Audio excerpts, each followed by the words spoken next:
One of the things I wanted to shift to here, Yelisey, is that this was a Yahoo Finance article that recently came out, another study. And obviously there's tons of this information and you can kind of cut it a million different ways. But the article caught my eye for the title because it says U.S. retirement system is only getting a grade of a C+.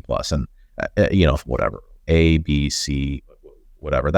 It was kind of a little bit of a clickbait. And those letters mean something.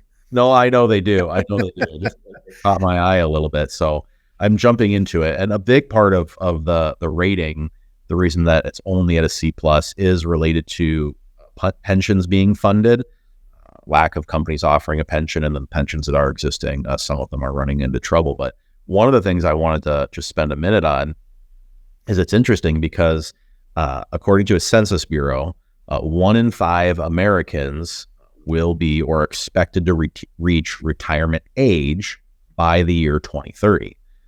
So the next 5 to 6 years, 20% of the population will be of retirement age.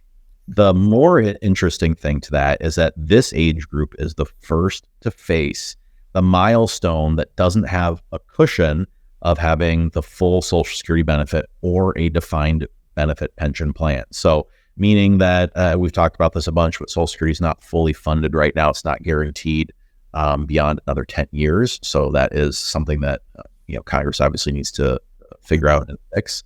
But more and more people are retiring without pensions.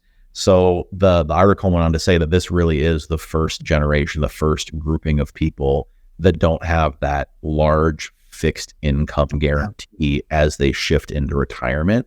And it is a milestone when you think about that, because how many people have parents, grandparents, or otherwise that, they had fixed income, and if they, had extra, they had extra, and if they didn't, they didn't. And that was just the end of the story, I remember that with my grandparents, and,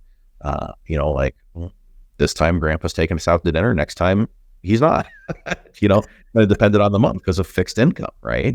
But it is a big milestone that fewer and fewer people are retiring with that pension and also not having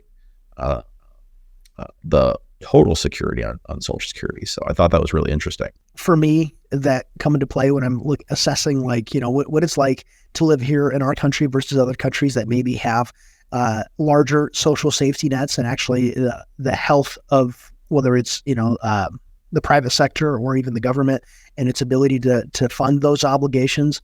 It is kind of disheartening that we're a C+ according to the rating there. Right. And a big part of that is just, the onus is on you. We don't necessarily, we can't rely on things like that anyways. Right. I would hate to be in a position where I rely on my Social Security benefit for a significant amount of my income. Now, obviously I paid into the system. I want there to be something for me. But if I could choose, maybe like many of you, actually, I think most people are probably better served paying into the system and having a Social Security benefit. But I know I can sympathize with folks who would rather just not pay their FICA taxes and instead make those investment decisions on their own and seek a better rate of return than what the Social Security Administration is able to achieve, which I think it's like, we talked about this before, I think over the last, 30 some years, they're getting a rate of return of 1.45% on the Social Security Trust Fund, which it's based on the number of people that are retiring and how much we're drawing off of that to people that are collecting their Social Security benefit compared to how much people are paying in. Like, that doesn't seem like the math is going to work out very well. And obviously that's why there's a problem. That's why solvency is an issue and something that we talk about often.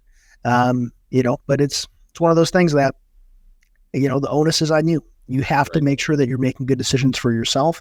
And you have to make sure that you're not relying on Social Security only, especially since probably, they're probably going to bail out Social Security. If I had to guess, they're probably going to find a way to fix it, but no one is going to love the solution.